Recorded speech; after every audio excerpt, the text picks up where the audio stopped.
va adorer Dieu. On veut prendre le temps de dire à notre Dieu, nous voulons habiter dans ces bras d'amour.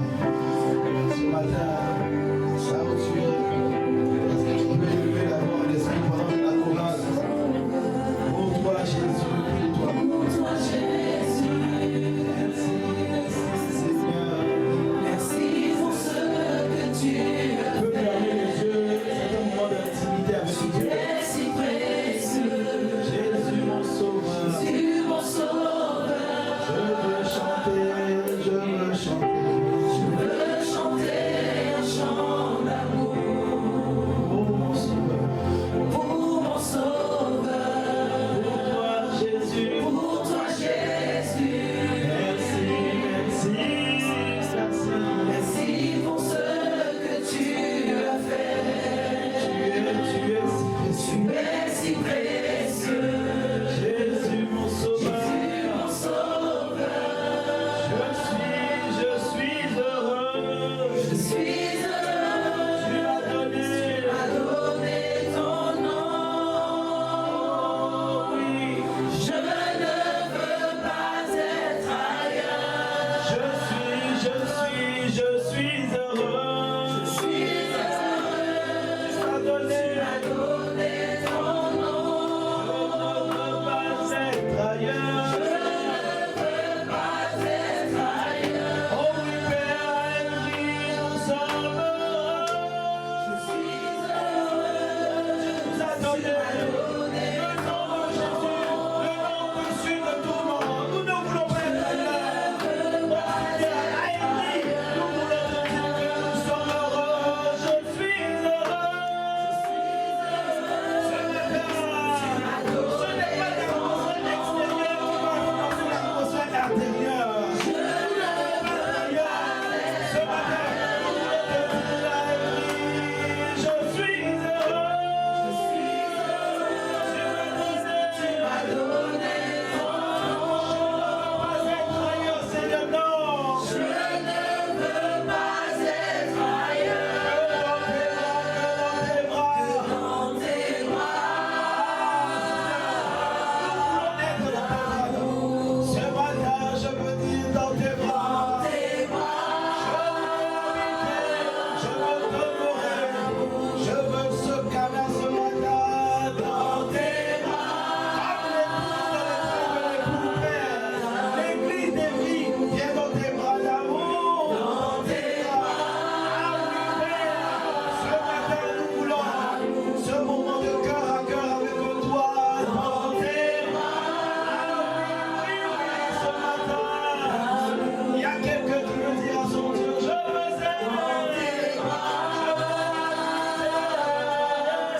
ta semence, Père.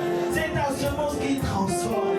Père, face à notre défi au quotidien, le pasteur ne sera pas là, le berger ne sera pas là. Mais il faut que toi, tu sois avec moi tous les jours de ma vie. Voilà pourquoi j'ai besoin de ce temps d'intimité. Tu as dit, Jésus a dit, voici, je suis avec vous tous les jours de notre vie jusqu'à la fin du monde.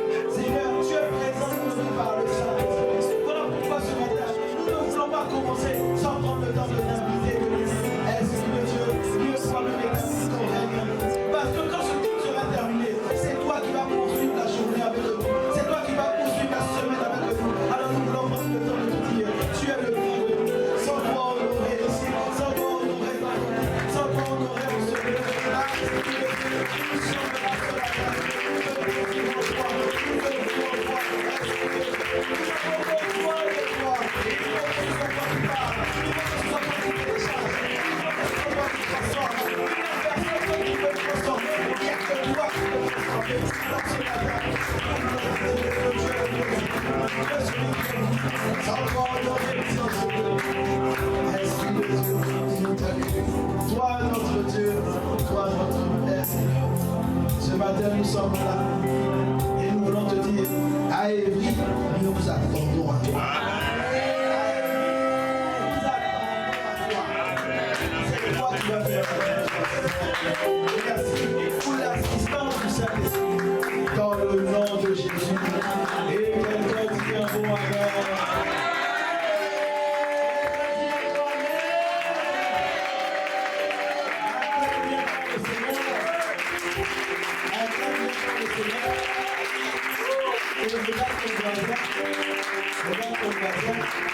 Poésie, tu as choisi la bonne part. André, tu as choisi la bonne part.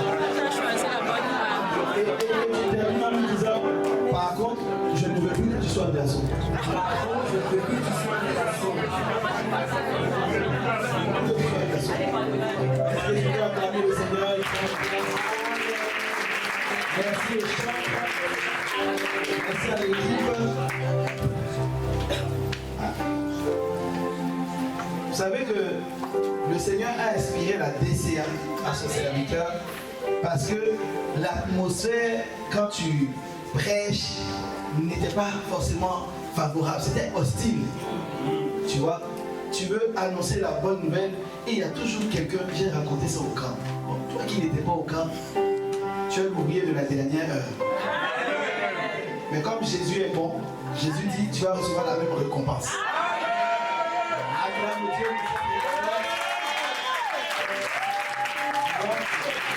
Je disais au camp que quand tu prêches, il y a toujours des gens dans la salle. Donc j'établis déjà la règle. Il y a toujours des gens dans la salle qui te regardent avec un regard pour t'intimider.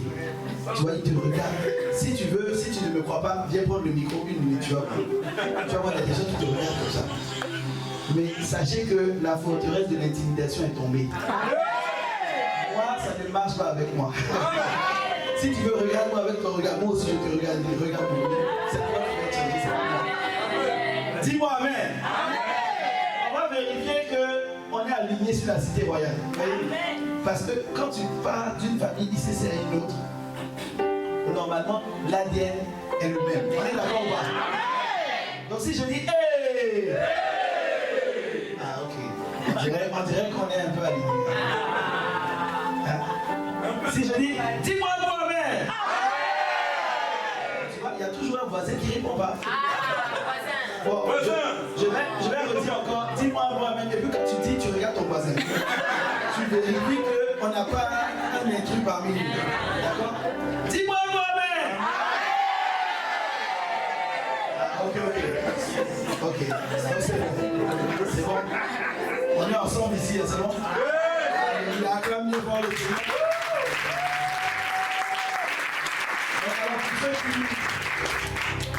Comme dit le bébé, bon, normalement tu n'as pas à être connu. Pour ceux qui ne me connaissent pas quand même, donc moi c'est Serge, donc je suis à la Cité Royale et on nous a envoyés en mission. Et des fois on est comme toi, on est assis tranquillement, on dit moi je veux juste écouter la parole. Tu vois, hein? Demandez à mon frère Christian qui est dans la salle. On était assis tranquillement à la sécurité. On était là tranquille. Tu vois, comme toi, tu sais, tu viens, tu écoutes, et puis tout d'un coup, tu te retrouves au micro. Et quand tu te retrouves au micro, tu es au micro, tu fais la formation à l'église. Tu dis, c'est bon, je reste là tranquillement. On dit, non, maintenant, on va t'appeler pasteur. Ah! Et après, maintenant, on te dit, bon, il faut libérer les sièges là. Allez-y. Tiens, quoi, c'est comme ça que je suis là. Donc, il faut prier pour moi.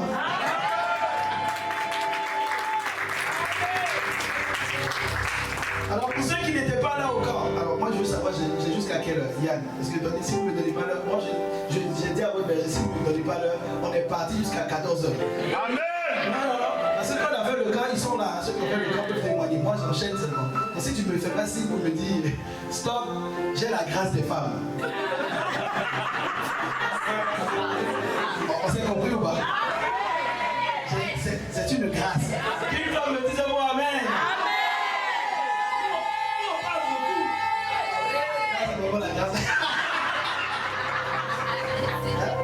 Je disais hier que les hommes mariés peuvent témoigner. Hein? Pour ceux qui font l'accompagnement des couples, moi j'ai reçu un couple après le mariage, 3 mois après le mariage. Et donc je demande à la mariée, alors qu'est-ce qui t'a choqué le plus quand tu es rentré pour le mariage? Elle dit, moi avant je mangeais des céréales le soir, ça passait. Mais en fait, il y a un phénomène qui est rentré dans ma vie. Donc les courses que je faisais sur un mois, ce sont des courses d'une semaine. Mais ce phénomène-là, il mange beaucoup de viande. Hein? Je dis, ah d'accord, ça va aller ma soeur, courage. Sois fortifié. Je me tourne vers le frère. Il me dit, non pasteur, non, rien ne m'a étonné. J'ai dit, bon, c'est parce que la femme est là. Donc j'ai dit à la femme, tu vas aller faire un tour 1 minute. Quand elle sort, je dis au frère, alors, qu'est-ce qui t'a le plus choqué dans le mariage? Il dit, les femmes parlent. Hein? Et comme moi je l'ai rencontrée au départ, je ne savais pas qu'elle parlait autant. Mais le soir, il faut son temps à elle. Elle doit te raconter la journée. Et quand tu commences comme ça, elle te pose la question, comment était ta journée? Tu dis c'était bien. Elle dit non, bien, ton bien là, il faut détailler. Donc à 8h tu as fait quoi? À 9h tu as fait quoi? Et il disait bon si je me prête au jeu, peut-être qu'on va vite dormir. Mais non. Et puis maintenant, quand il a fini, maintenant elle va raconter sa journée. Et il dit, moi j'ai 8h, 9h, 10h, elle c'est 8h, 8h15.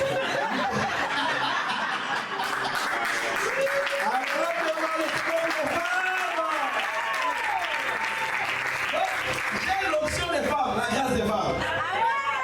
Je parle beaucoup quand même. Bon, déjà j'ai presque plus de temps. Donc il faut que j'aille vite. Bon, il m'a montré le temps, donc je dois aller vite. Alors pour ceux qui n'étaient pas au camp, on a parlé de la prière qui n'échoue jamais. Dis avec moi la prière qui n'échoue jamais. La prière qui n'échoue jamais. Et donc on a dit que la prière qui n'échoue jamais, donc c'est issu tiré du livre, il y a mon livre, c'est dans le sac. La prière qui n'échoue jamais, donc on s'est basé sur le livre du pasteur Yvon. Est-ce que quelqu'un a le livre? Qui a le livre? Ok. Donc la prière qui n'échoue jamais, voilà, c'est ce livre-là. Donc vraiment, je t'invite à l'acheter. Vraiment. Ce n'est pas parce que c'est le pépé qui a écrit, c'est parce que c'est nous ce qu'il y a dedans. Amen. Et donc, la prière qui n'échoue jamais, on a dit que la prière qui n'échoue jamais est la combinaison de 2 prières. Dis avec moi 2 prières. 2 prières. Lorsque tu pries et que tu demandes quelque chose à Dieu, tu dis Seigneur, je veux un sac Chanel. Qu'une sœur me dise Amen. Amen. Quand je prends ce genre d'exemple là, il y a une sœur là-bas qui a dit Amen, pasteur. Je sais. Donc elle a dit Amen et je reçois en même temps. Et donc on expliquait que lorsque tu demandes à Dieu un sac Chanel, qu'est-ce que tu t'attends pas? Tu t'attends à ce que le sac Chanel soit dans ta main.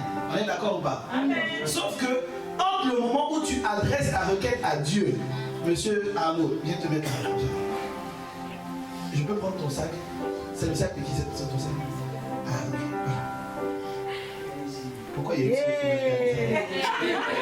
je vais lui donner son sac. Oh vraiment. Donc, monsieur Gadji vient ici. Donc Gadji, alors je précise très bien, il faut écouter-moi bien, c'est un exemple. Aaron n'est pas Dieu. Gadi n'est pas un ange. Il ne faut pas qu'à la fin, on va venir me dire, on nous a envoyé un pasteur de la cité royale, il est venu nous faire une révélation qu'Aaron est Dieu. C'est pas ça. Hein? On est d'accord ou pas? Regarde ton voisin, si tu n'as pas compris, c'est un exemple. Donc, maintenant, ma soeur qui a le sac bien. Voilà. Donc, la soeur, non, mettez-vous là. C'est vous qui êtes les stars du moment. Moi, je peux me mettre là, il n'y a pas de problème. Donc, notre soeur, c'est toi. On l'appelle Gasparet.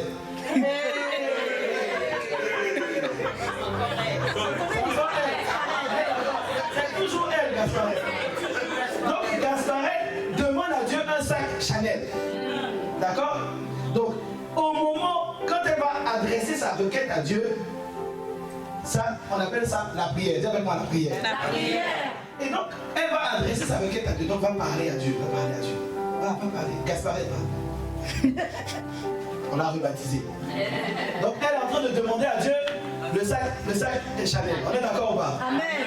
Une fois que Dieu dit oui, dis avec moi oui. Oui. Ça s'appelle l'exaucement. Amen. Et donc, regarde bien le cheminement de ta prière. Tu adresses une requête à Dieu. Dieu dit oui. On appelle ça l'exaucement. Mais quand elle a demandé, tu peux retourner Gasparet ici. Ah, toi, tu veux rester avec Dieu.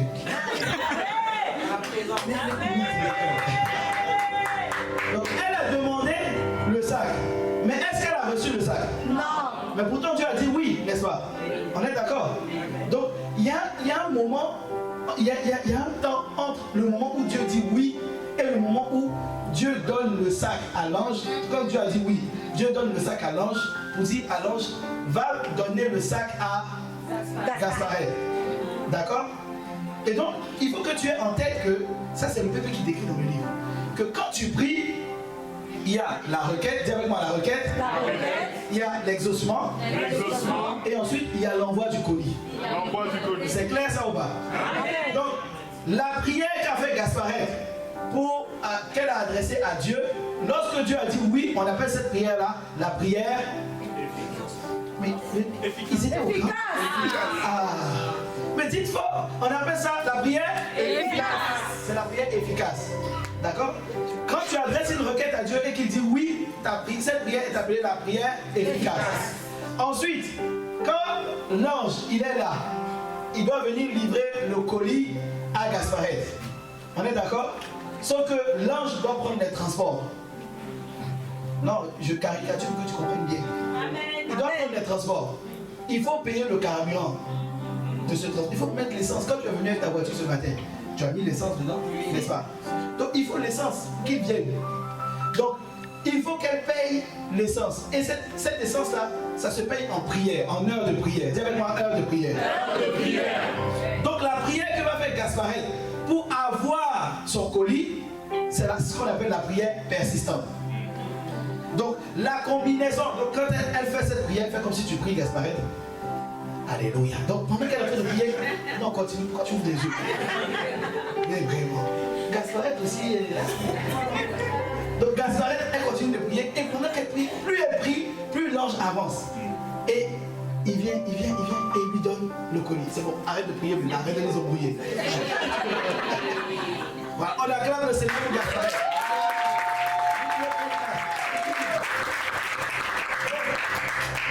Il y a ce qu'on appelle la prière efficace. Il y a la prière efficace. Et la prière persistante. Donc la prière efficace est la prière qui permet d'avoir l'exaucement. Et la prière persistante est celle qui permet à l'ange de venir donner le colis. Sans coupeur de route, sans embûches et tout ça. Amen.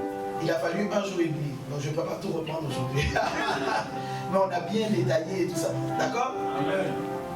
Sauf que ce qu'on a vu là, c'est juste Gasparet qui a fait une prière à Dieu. Mais quand Dieu a créé Gasparet sur la terre, en vrai, ça ne s'appelle pas Gasparet, c'est pas ton prénom. Non, on va dire Gasparet. Pérusia. Donc, Pérusia. Lorsque Dieu a créé Pérusia sur la terre, c'est pas pour qu'elle ait des sacs Chanel. On est d'accord ou pas? Amen. il a créé Périssia pour qu'elle atteigne un but. Elle accomplisse de bonnes œuvres. Tu es d'accord avec moi? Amen. La Bible dit, ce n'est pas écrit dans les supports, sois fortifié. C'est lui la régie? Sois fortifié, on est ensemble. Et Éphésiens 2, verset 10, la Bible dit que nous sommes l'ouvrage de Christ et qu'il a prévu pour nous des bonnes œuvres afin que nous les pratiquions. Ça veut dire que Dieu a prévu pour toi et moi, à chacun de nous, il a prévu des bonnes œuvres. Amen. Que tu les pratiques. Amen. Il ne t'a pas créé seulement pour que tu fasses des prières et que tu obtiennes de lui des choses. Amen. Est-ce que tu comprends ça? Amen. Donc, Dieu veut que tu accomplisses une destinée. Dis avec moi, ma destinée. Ma destinée. Maintenant, on va regarder quelque chose. Il y a dans la parole de Dieu un peuple qu'on appelle le peuple d'Israël.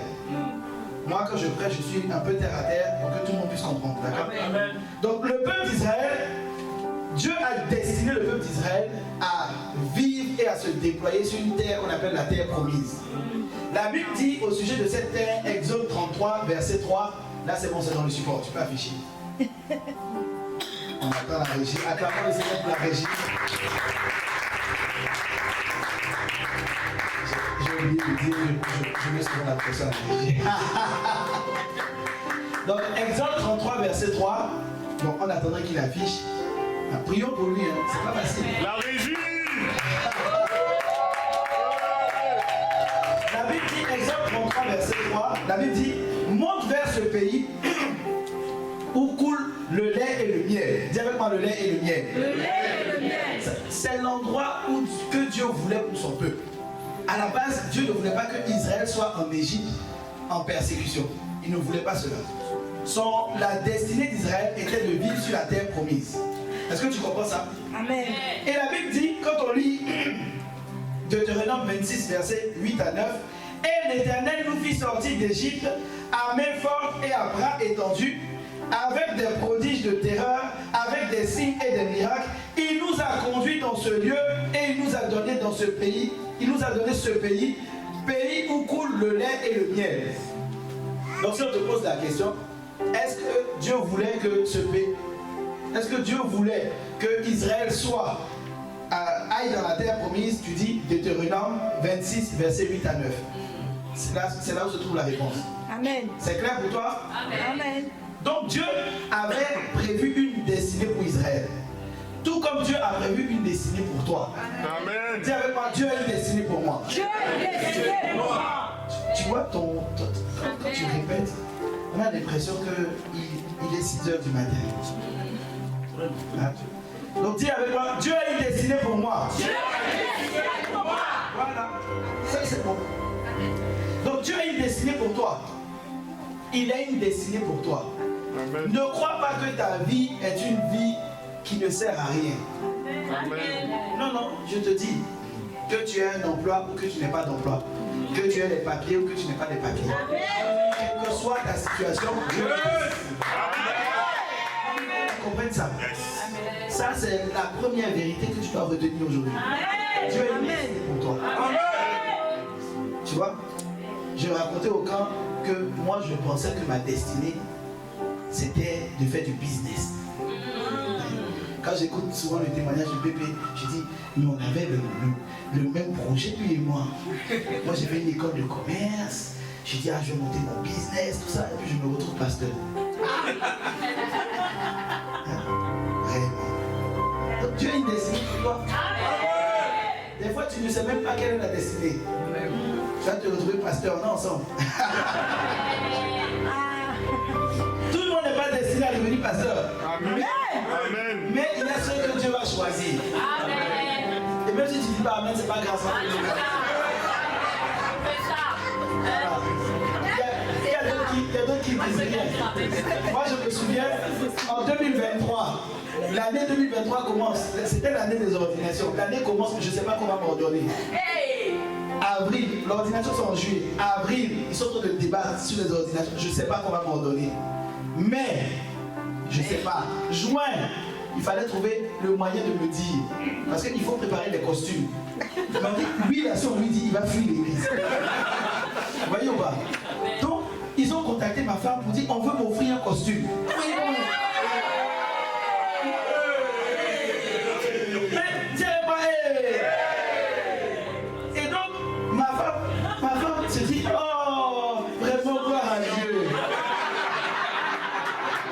Aujourd'hui, elle dit la prochaine fois qu'on l'appelle.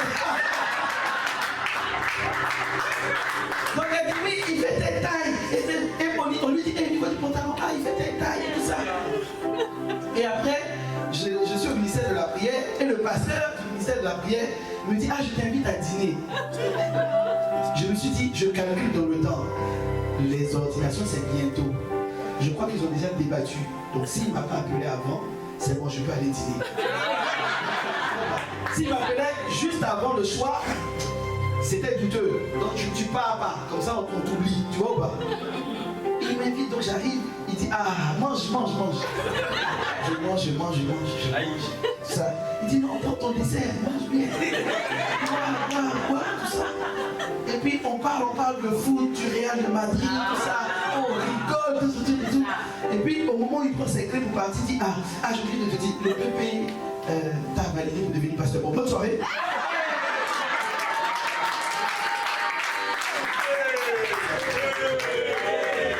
Depuis ce jour-là, ma vie a changé. Et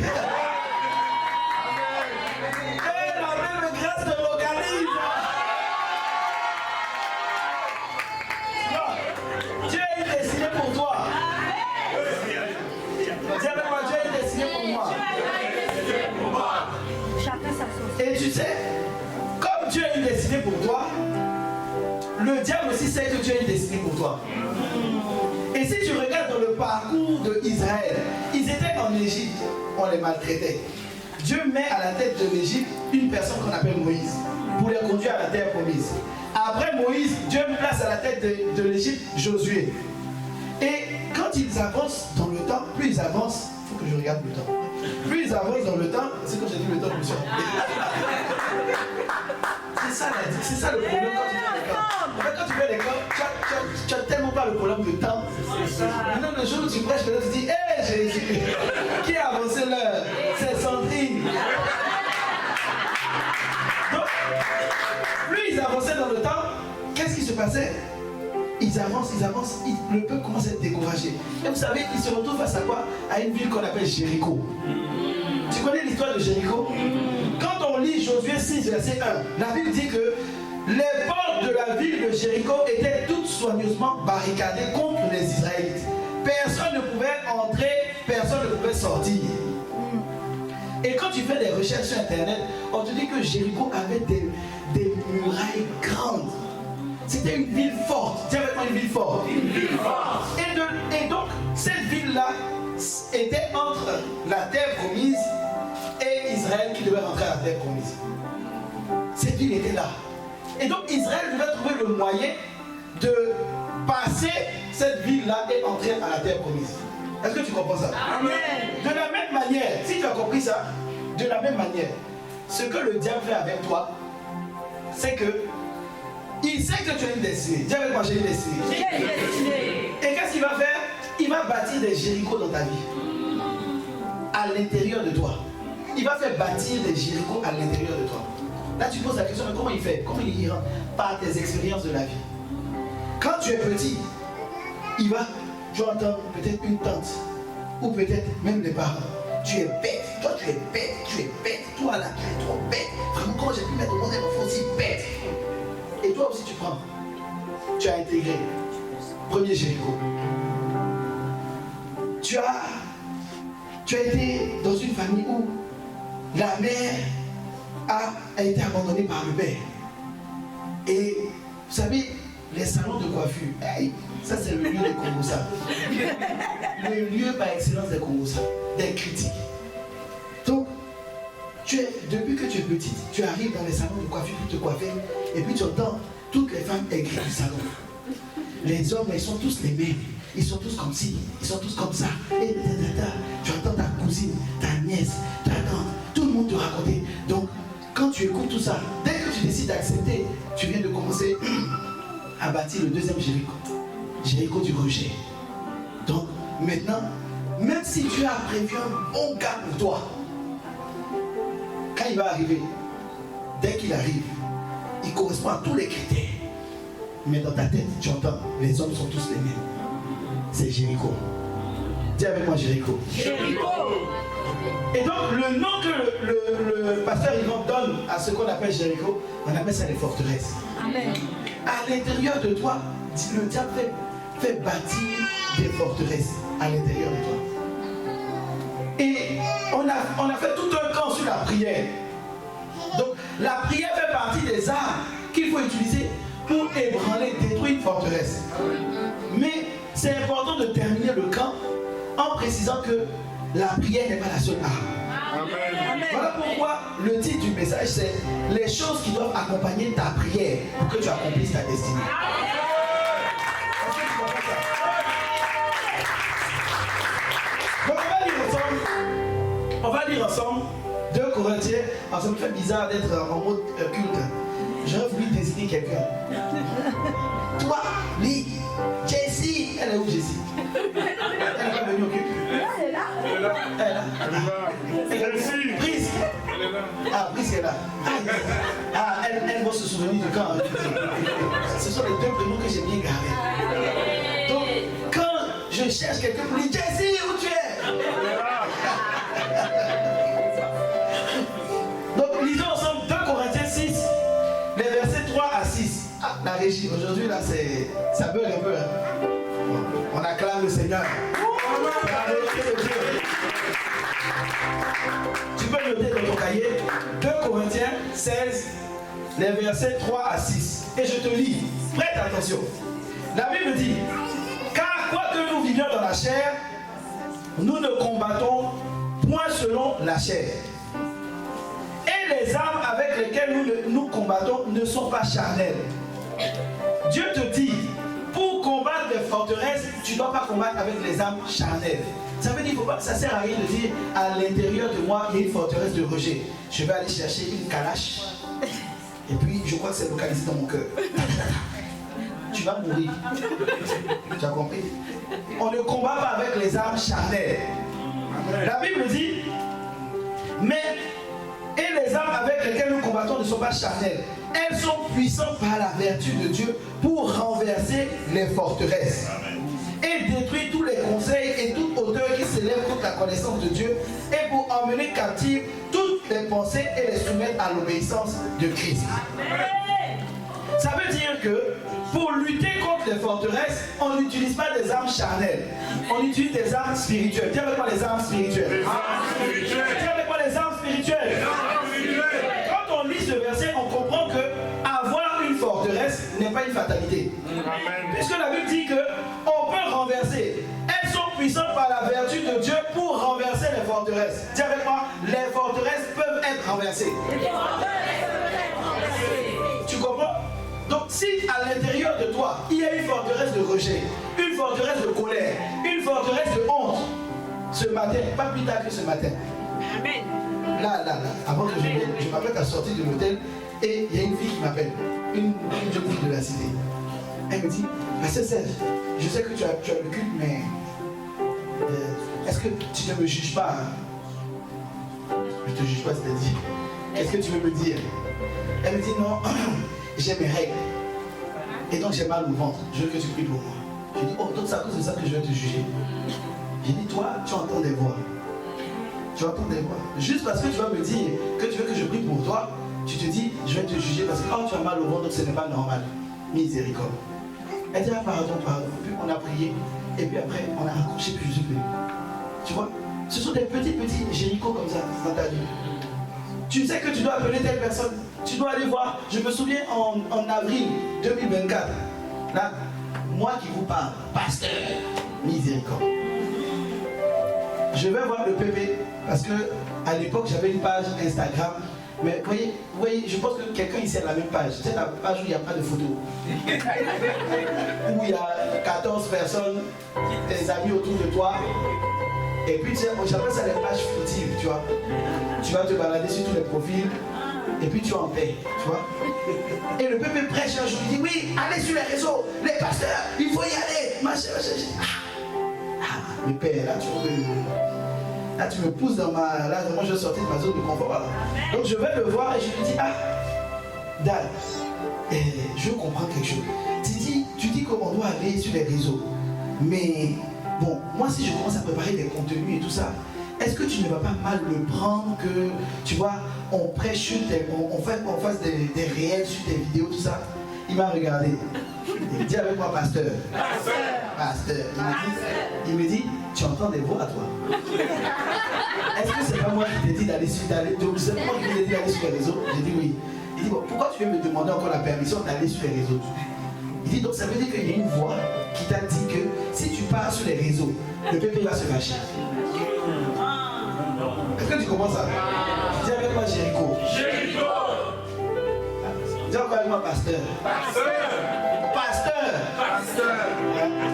Et le peuple trouve dans le pasteur là un Jéricho.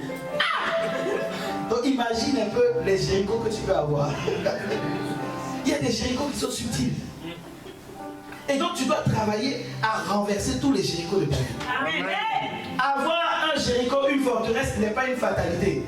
Regarde ton voisin, ta voisine, dis-lui, ce n'est pas une fatalité. Parce que la Bible dit qu'on peut renverser les forteresses. Le temps. Ça c'est Arnaud et Sandrine. Ils ont réduit mon temps. Je vous dis, l'église d'Évry, c'est eux. Et la deuxième clé, c'est qu'il existe des armes pour renverser. Dis avec moi, il existe des armes. Quelles sont les armes que tu dois utiliser? Moi, je me suis posé la question. Tu vois, quand on dit on doit tuer un animal, parce que je vais prendre un homme, tu dois tuer un animal. Tu peux prendre différents types d'armes pour tuer l'animal. Tu es d'accord avec moi ou pas? Amen. Tu peux prendre une calache, je sais pas, un fusil. Peu importe, bon, si tu prends la calache, tu ne vas pas avoir grand chose à manger, quoi. Mais bon, imaginons que tu peux utiliser la bombe atomique, tu fais tout ce que tu veux. Bon, il n'y aura plus vraiment rien à manger. Mais imagine, tu vois, pour tuer un animal, il te faut utiliser soit une arme, soit une autre arme. On est d'accord ou pas? Sauf que, quand on lit 2 Corinthiens 16, versets 3 à 6, la Bible dit, car nous n'avons pas à lutter contre la chair et le sang, mais contre toutes les dominations, contre les autorités, contre les princes des ténèbres, contre tous les méchants dans les lieux célestes. C'est pourquoi prenez toutes les armes. Dis avec moi, toutes les armes. Toutes les armes. Prenez toutes les armes de Dieu afin de pouvoir résister dans le mauvais jour et tenir ferme après avoir tout surmonté. Amen. Tu comprends? Amen. La Bible te dit ce matin que si tu veux pouvoir accomplir ta destinée, tu ne dois pas prendre une arme. Parce que là, tu as fait le camp sur la prière. D'accord? C'est bien. Gloire à Dieu. Pour ceux qui n'étaient pas là, gloire à Dieu aussi. Amen. Mais tu as fait le camp sur la prière. C'est une arme. Dis avec moi, c'est une seule arme. C'est une seule arme. Mais la Bible dit ici, si tu veux pouvoir renverser, tu dois prendre toutes les armes. Tu dois pratiquer toutes les armes en même temps. Est-ce que tu comprends ça? Maintenant, il faut savoir quelles sont les armes. Amen. C'est ça la question. Amen. Si tu ne sais pas quelles sont les armes, tu vas dire, mais tu nous as enseigné sur la prière. Et tu nous dis qu'il faut prendre toutes les armes. Et que la prière, c'est une seule arme. Et les autres, c'est quoi alors? N'est-ce pas? C'est la question qu'on va se poser. Maintenant, on va lire ensemble quelles sont les armes. Éphésiens 6, versets 14 à 18. Éphésiens 6, versets 14 à 18. On va rendre le culte interactif. Comme il n'y a pas la régie, je vais désigner quelqu'un. Michel, on est ensemble. Ma soeur. Oui, toi. Elle n'était pas au camp. Quelqu'un t'avait quoi en fonction de surprise? Onction de surprise. Éphésiens 6, versets 14 à 18. Donc je disais au camp qu'il y a une onction qui me caractérise, qui est sur moi. Ça s'appelle l'onction de surprise. Je te désigne. Ça, c'est une bonne onction. Tu es prête? Comment tu t'appelles? Sophonie. Hey, hey, dis avec moi, hey. Sophonie,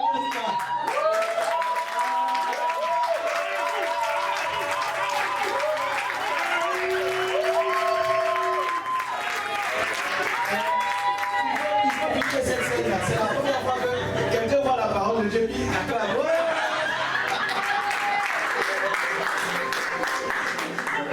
Bon, Sophonie, tu as bien intercédé, hein? C'est pas grave, dis quand même. On y va. Verset 14.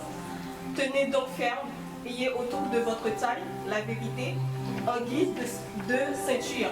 Enfilez la cuirasse de la justice. Verset 15.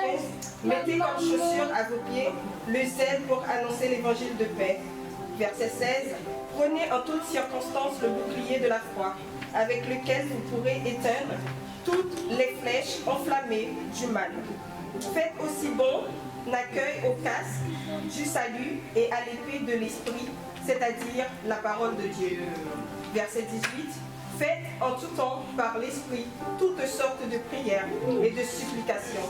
Veillez à cela avec une entière persévérance et en priant au Christ. Amen.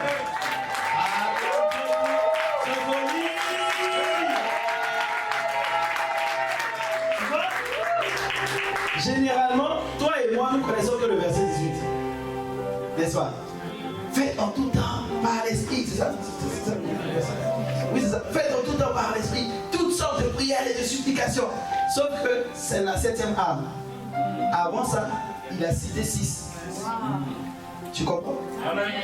Et on a vu tout à l'heure que pour renverser les forteresses qui t'empêchent d'accomplir ta destinée, tu dois utiliser toutes les armes. Dis avec moi, toutes les armes. Toutes les armes. Tu dois utiliser toutes les armes. Donc, quand on lit Éphésiens 6, versets 14 à 18, on arrive à identifier 7 armes. Dis avec moi, 7 armes. 7 armes. La première arme, tu peux noter dans ton cahier, dans ton téléphone. La première arme, c'est la ceinture de la vérité. La deuxième arme, donc la première, c'est la ceinture de la vérité. La deuxième, c'est la cuirasse de justice. La troisième, c'est le bouclier de la foi. La quatrième, c'est le zèle de l'évangile. La cinquième, c'est le casque du salut. La sixième, c'est l'épée de l'esprit, la parole de Dieu. Et la septième, la prière. Dis avec moi, la prière. La prière. Donc, quand on fait un camp sur la prière, c'est très bien. Mais on vient juste de décortiquer pendant un week-end une seule arme. Est-ce que tu te rends compte? Sauf que la seule arme, oui, c'est une arme de destruction massive. Mais cette arme n'est pas la seule. Il y en a d'autres, il y en a encore 6 autres. Tu dois utiliser à la fois les 7 armes pour renverser les forteresses. Dis avec moi, je dois utiliser. Je dois utiliser. Il y a quelqu'un qui écrit encore, parce que tout le monde ne répète pas. Dis avec moi, je dois utiliser. Je dois utiliser les 7 armes. Les 7 armes pour renverser. Les forteresses. Les forteresses. Est-ce que c'est clair ça? Amen. Je dois utiliser les 7 armes.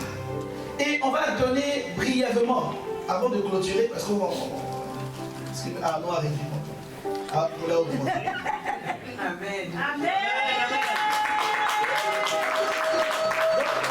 On va parler brièvement des 7 armes. Si une arme, on a pris un week-end pour faire, ça veut dire qu'on ne peut pas faire les 6 autres armes en un culte de 1h10. À la semaine prochaine. Alléluia. fois. Ah oui, les 7 cultes d'affilée. 7 ans. Encore les 2. Je vais laisser, quand vous allez croiser le bébé, vous allez lui dire, je vous vais parler sur cette bébé. Il va dire, on a besoin de lui à la cité. Il y a des programmes de prière organisés. Ok, donc dis avec moi 7 armes. 7 armes. Donc il y a 7 armes. Il faut que tu comprennes qu'il y a 7 armes. Pour sortir de la forteresse qui te tient, tu dois pratiquer les 7 armes. Et tu vois, quand je te donne les 7 armes, il y a des armes qu'on appelle des armes offensives. Dis avec moi offensives. Et il y a des armes défensives. Tu vois, les armes offensives sont faites pour attaquer. Et les armes défensives sont faites pour se protéger. Amen. Tu vois, quand tu prends par exemple l'épée de l'esprit, qui est la parole, c'est une arme offensive. Parce que c'est avec ça que tu vas tailler en pièces. Amen. Est-ce que tu comprends? Amen. Tu vois, il y a une seule personne qui a dit Amen avec ferme. Donc ça veut dire déjà, ça me donne une idée de comment tu tailles en pièces. J'ai un démon. Je te taille. Non, je te taille. Non, on taille en pièces. Taille! Regarde ton voisin, on dit taille, taille! Tailler! On dit l'épée avec laquelle tu tailles en pièces. Amen. Et Église, je reviens ici. Il faut vous bousculer, les amis.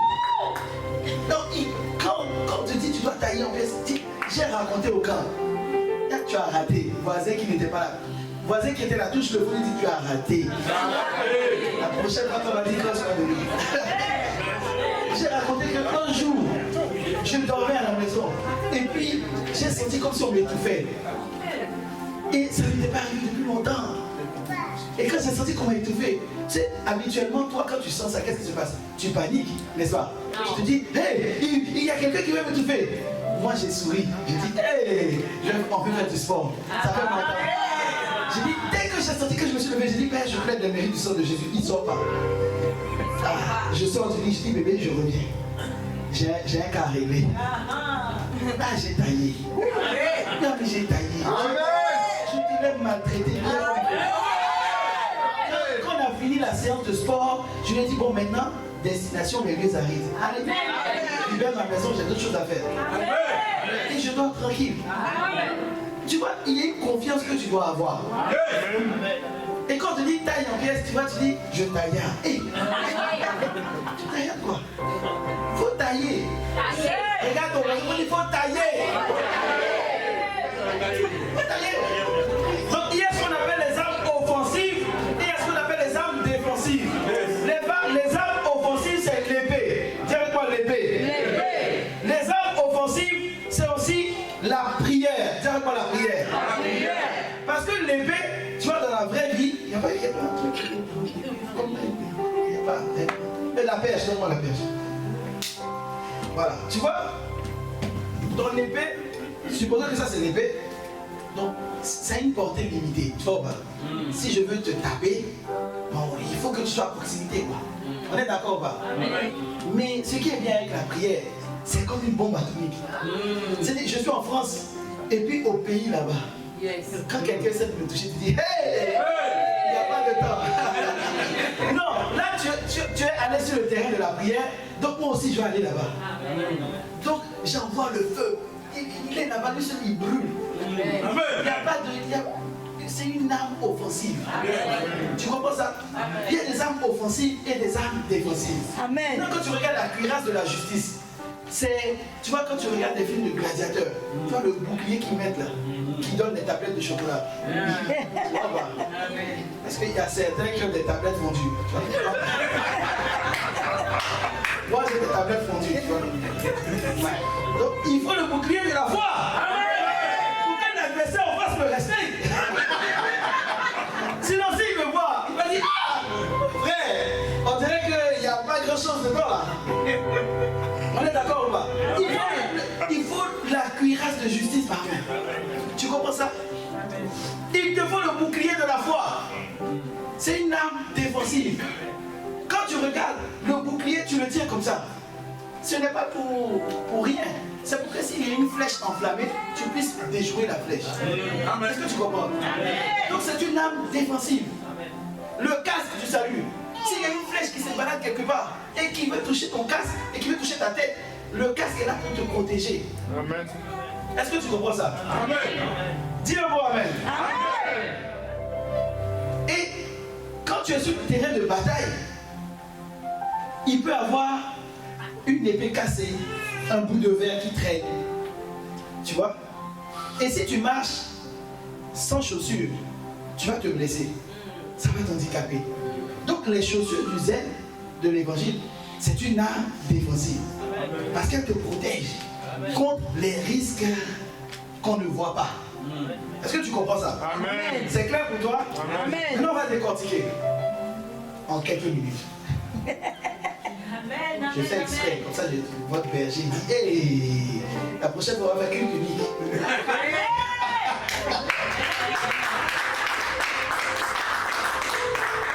Le Peuple explique que quand tu regardes dans l'Ancien Testament, quand tu regardes à l'époque, ce qu'on appelait la ceinture de vérité, la ceinture de vérité aussi, c'est une arme défensive. J'ai oublié de mentionner. Pourquoi? Parce qu'elle permet d'accrocher le fourreau de ton épée. Donc c'est elle qui te permet d'avoir la possibilité de rapidement sortir l'épée et dégainer. Tu comprends? Maintenant, le Peuple explique que la ceinture, quand on dit la ceinture de vérité, qu'est-ce que ça veut dire? Ça veut dire que la vérité de la parole, dis avec moi la vérité de la parole. La vérité de la parole. La vérité de la parole est enracinée à l'intérieur de toi. Parce que quand tu regardes une ceinture, quand tu portes une ceinture, elle empêche ton pantalon de tomber, elle empêche le fourreau de l'épée de tomber. Donc il faut qu'elle soit bien serrée au niveau de ta taille. Tu comprends ça ou pas? Ça veut dire que la parole, la vérité doit être serrée à l'intérieur de toi. Quand on dit serré, ça veut dire que tu dois être conscient au quotidien de ce que dit la parole à ton sujet. Amen. Est-ce que tu comprends ça?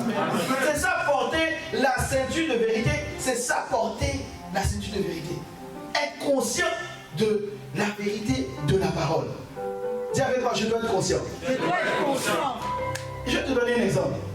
Tu vois, quand on est en France, hein, on a tous entendu, comme je vois qu'on a à peu près tous la même couleur de peau, on a déjà tous entendu, en France, les Noirs peuvent ne pas réussir.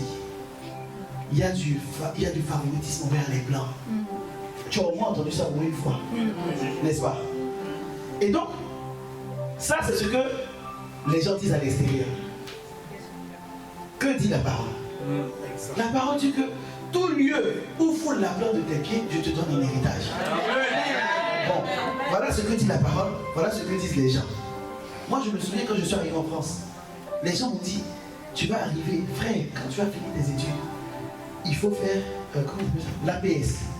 C'est un document pour chercher l'emploi. Et parfois, l'APS, je crois que ça dure 9 mois ou un truc comme ça. Et parfois, tu ne trouves pas le travail. Et du coup, on te renvoie dans ton pays. Donc, la stratégie, ce sont les gens qui me racontent ça. Je viens à peine d'arriver, ça fait même pas une semaine. On me dit, donc la stratégie, quand tu finis ton master, inscris-toi un deuxième master. Tu vois, en attendant. Et puis après, quand ça finit, tu t'inscris pour un troisième master. Donc je dis, mais attends, quelle est la finalité de tout ça? C'est rester en France ou ça accomplit la volonté de Dieu? Si la volonté de Dieu pour moi, c'est de travailler au pays, je vais travailler au pays, c'est quoi le problème? Donc moi déjà, je refusais déjà cette mentalité de dire, il faut à tout prix que je m'accroche là, je te mets dedans. Et ensuite, je dis, mais attends, moi ma Bible dit que tout lieu où foule la plante de mes pieds, il me donne en possession. Donc moi ça veut dire que dès que j'ai foulé le sol à Charles de Gaulle, quand je suis descendu, c'est comme si la terre de France disait bienvenue. Amen. Moi j'ai décidé de croire ça. Toi tu as décidé de croire quoi? C'est ça ton problème. Moi je dis, la terre de France me dit, donc moi quand j'ai terminé mes études, je peux vous dire, véridique, ma femme est là. J'étais encore sur les bancs de l'école. Quand je suis allé à un forum, un cabinet m'a recruté. Amen. Je n'ai pas fait de crédit. Non, je n'ai pas sur les bancs de l'école.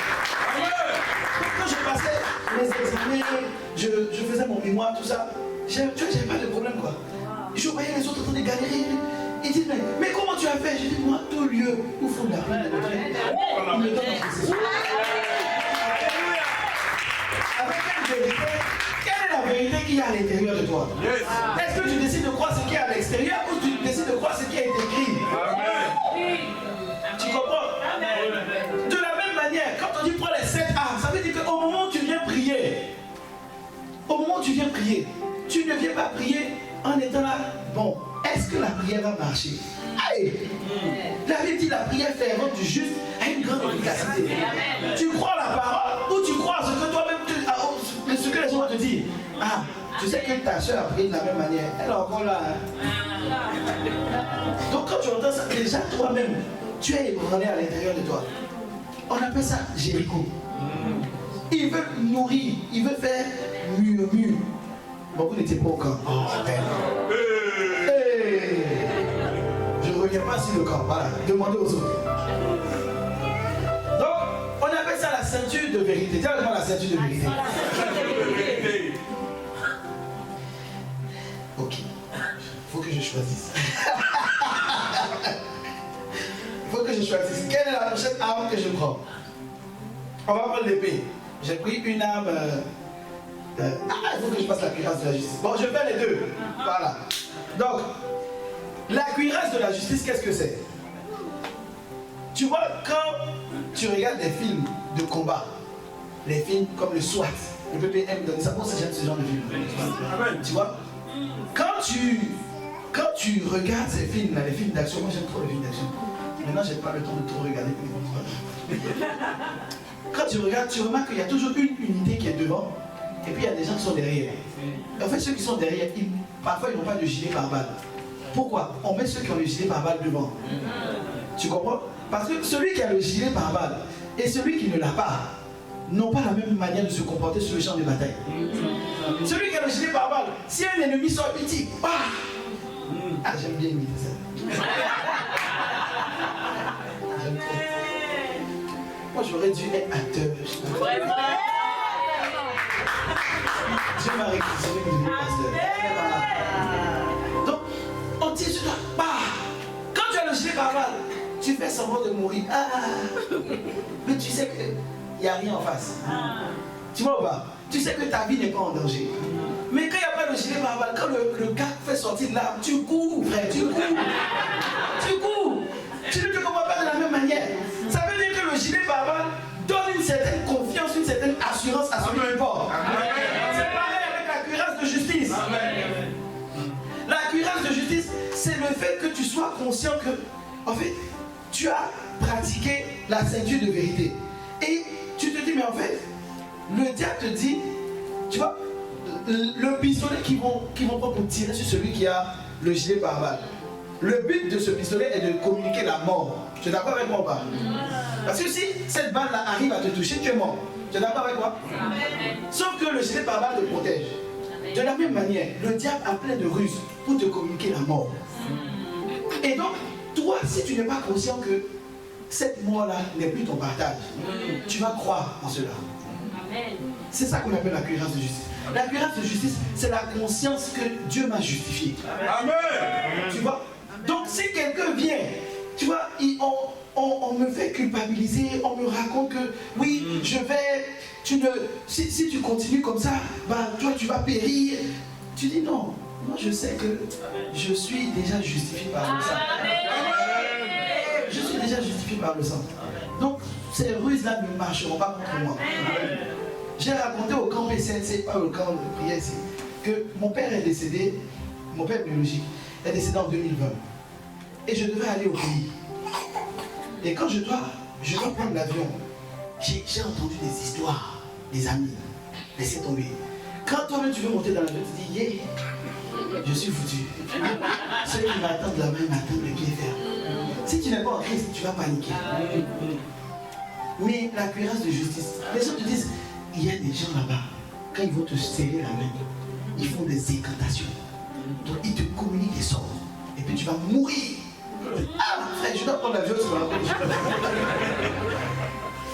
Chacun de nous ici, quand on dit que tu dois retourner au pays pour quelque chose, ton cœur là n'est pas serein. Arrête de faire semblant. Tu vois? Et donc, on me raconte ça. J'ai dit, il fallait me voir, je me fortifiais dans le Seigneur. Vraiment, que dit la parole à ce sujet? Que dit la parole? Et je tombe sur un verset qui me dit que aucun sortilège, aucune divination ne peut atteindre Israël. Et Israël, c'est le peuple choisi. Et comme je suis conscient que je suis choisi de Dieu, donc je sais qu'aucune divination, aucun enchantement ne peut m'atteindre. Et quand je suis arrivé au pays, on a pris, pour vous raconter, bon, ce qui s'est passé, c'est que j'arrive au pays, on doit prendre un car pour aller dans le village. On n'est même pas encore monté dans le car qu'il y a une vieille tante du village là qui m'appelle. Elle a cherché, je ne sais pas comment elle est le numéro. Elle dit, on a entendu dire que votre car a fait un accident. Je ne suis pas encore monté dans le car. Elle dit, on n'a pas décollé. Elle dit, on a entendu dire. Donc je ne peux pas lui dire, en Afrique, là, il y a une question de respect, tu vois. Il ne faut pas froisser, il ne faut pas ouvrir la porte à l'ennemi. Donc je dis non, tata, tout va bien. On est en route, on va arriver. Elle dit, ah vraiment, ah tu m'as rassuré. Hein. Et donc je dis à mon oncle, il me dit, c'est une sorcière. Fais attention, Daniel, tu as décroché là. Là, il faut commencer à prier. Hein. Donc quand je dois monter dans le cas, je touche le cas, comme je dis, Père, je plaide les mérites du sang précieux. Je monte, je m'assois, on arrive. Et maintenant arrive le moment où on a enterré mon père biologique. Et maintenant il y a des gens qui passent pour dire condoléances. Vous voyez, ils viennent comme ça. Ah, nos condoléances. Quand ils parlent la langue, moi je comprends pas. Malheureusement, je comprends pas. Ils viennent. Donc je suis assis et maintenant j'ai mon nom derrière. Il me touche, il dit, voilà, c'est autour des vieux sorciers, ils arrivent.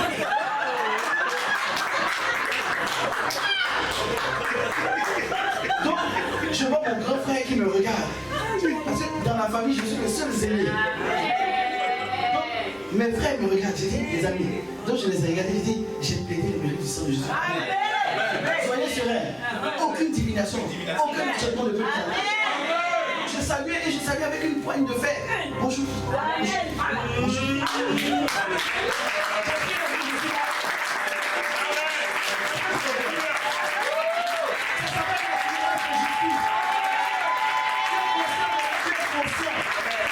Il ne peut pas me communiquer la mort parce que moi j'ai la cuirasse de Jésus. Est-ce que tu comprends ça? Et on va terminer. Il y a cette âme, j'ai fait 3. Bon, tout ça c'est Arnaud. Quelqu'un savait pas, hé Arnaud.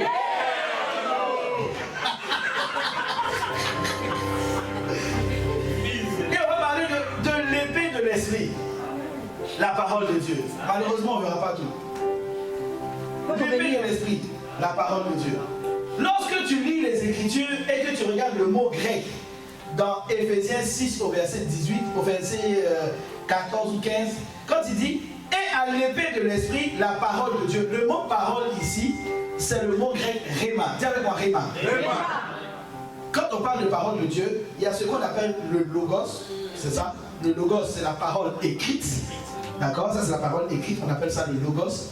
Et à ce qu'on appelle la parole rhéma, donc on appelle la révélation. Dis avec moi la révélation. La révélation. Donc le rhéma, quand on dit prendre l'épée de l'esprit, la parole, on ne te dit pas d'aller dans tes prières et puis te dire petit démon, j'ai ma Bible, viens ici. Non, c'est pas ça qu'on te dit de faire. C'est pas ça qui marche. Regarde ton voisin, il ne fait pas ça. Donc avoir ta Bible à proximité de toi là, pour taper les démons, ça ne marche pas. C'est pas ce que disent les Écritures. Les Écritures disent que tu dois avoir la parole qu'on appelle la parole rhéma. C'est quoi la parole rhéma? C'est la parole révélation. C'est la parole révélation. Dis avec moi la parole révélation. La parole révélation, c'est la parole que tu as lue, méditée et qui est imprimée dans ton cœur. Amen. Tu n'es pas obligé de connaître le verset exact. Moi, ce que je vous ai raconté quand vous voulez m'étouffer la nuit, la seule chose que je savais, c'est qu'il m'a donné le pouvoir de marcher sur les serpents, les scorpions, et sur toute la puissance de l'ennemi. Donc si je ne connais pas la révérence, ce n'est pas grave. Je suis conscient que j'ai cette puissance. Donc, quand il vient, je dis, frère, non, c'est pas mon frère. Je dis, toi, tu as osé attaquer celui qui peut t'écraser la tête. On est ensemble. Ah, on est vraiment ensemble. On va passer la nuit ensemble. J'ai dit à ma femme, dors bébé, j'arrive. J'ai un compte à régler. Il fallait me voir là-bas. Je te taille, je dis, tu ne bouges plus. Je te taille. Amen. Je t'imagine, je te visualise. Tu reçois mon coup de poing comme une ganou.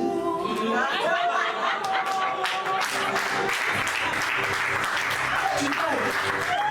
Je ne parle pas avec ça. Je ne parle pas avec ça. J'ai fait mon sport le matin. Quand j'ai fini, il fallait me voir. Je transpirais comme ça. Je dis voilà, c'est mieux que la salle de sport. Demain, il peut venir à 10. C'est ça que je veux. On va tester. Comme disent les Africains, donnez-nous un petit de moi à tester quelque chose. On va tester quelque chose. on veut tester quelque chose. Envoie ton grand frère, parce que toi tu étais petit, envoie-moi le grand. Je vais tester quelque chose. Je vois si la parole Réba là, ça marche ou pas. Viens. Je veux te matraquer. Moi je ne veux pas faire comme les membres de Évry qui n'ont pas compris la petite taillade. C'est avec le sens de fait. On ne taillade pas. On va couper un petit peu. Ah, je t'ai fait du mal, petit moi. Oh, goudou. Continue de m'oppresser. Bon, comme je t'ai blessé, bon, oppresse-moi 2 jours, d'accord? Viens-moi, ta propre vie, tu dis oppresse-moi. Non, tu vas oppresser qui? C'est pas ton lieu. Moi, j'ai une destinée accomplie. Aujourd'hui, j'ai utilisé les 7 armes. Amen. Je l'ai utilisé, on a expliqué que 3. Tout ça à cause de armes.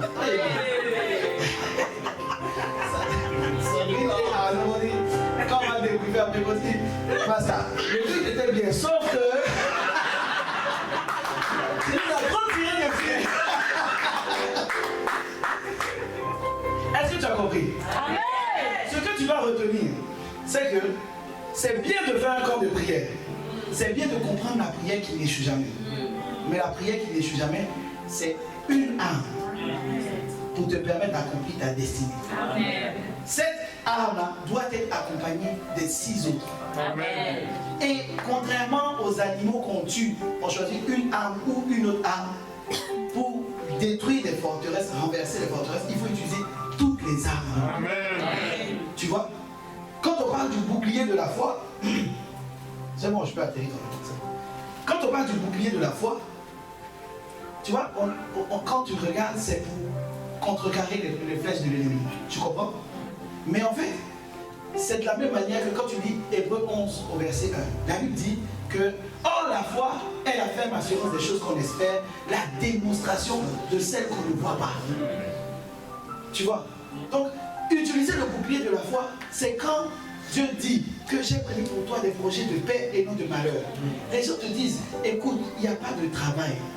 Toi, tu dis, je démontre par mon attitude.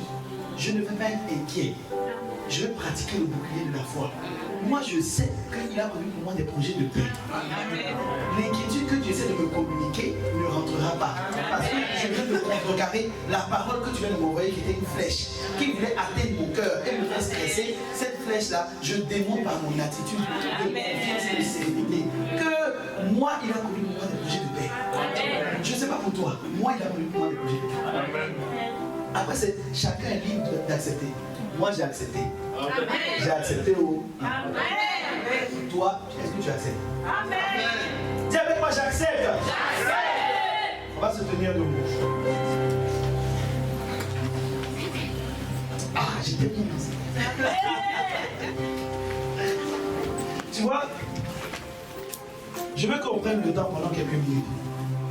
Je veux que tu prennes le temps de dire à Dieu, Seigneur, je veux utiliser les 7 armes que tu me donnes pour renverser tous les Jérichos de ma vie. Amen. Tu vois, Dieu veut que tu sois un chef-d'œuvre dans ta génération. Amen. Dieu veut que tu sois un prodige dans ta génération. Amen. Dieu veut que tu accomplisses ta destinée glorieuse. Amen. Tu vois, ton Amen, même il est timide. Amen.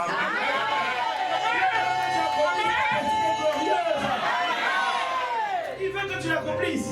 Amen. La question c'est, est-ce que toi, tu vas prendre les 7 armes pour renverser tout ce qui va se dresser contre toi? Amen.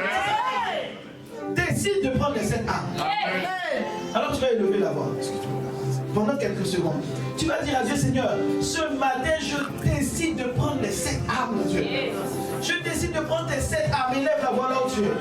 Élève la voix. Ne regarde pas ton voisin. Laisse le voisin faire son. Toi, prends les armes de Dieu. Dis à Dieu, Seigneur, j'ai besoin là de prendre les 7 armes. Il faut que je prenne les 7 armes. Il faut que je taille en pièces tous ceux qui se présentent contre moi. Il faut faire. Il faut que tu pries. Les gens qui se prier. On est une église de prière. Tu dois prier. Dis à Dieu, je veux les 7 armes. J'ai besoin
te communiquer la capacité. Il veut te communiquer la capacité. La capacité de prendre toutes les armes. Il veut te communiquer cette capacité. Ce matin, Esprit de Dieu, sens-toi libre. La Bible dit qu'au commencement, Dieu créa le ciel et la terre. Et il se mouvait au-dessus des eaux. Sens-toi libre de te mouvoir ce matin dans cette salle. Et de communiquer la capacité à qui tu veux. Il faut que nous soyons capables de porter les 7 armes tous les jours. Amen. Tous les jours. Amen. Esprit de Dieu, communique à ma soeur. Communique à mon frère les armes. Communique cette capacité. La Bible dit que c'est le Seigneur qui crée en nous le vouloir et le faire selon son bon plaisir. Père, sens-toi libre de communiquer cette capacité à ma soeur et à mon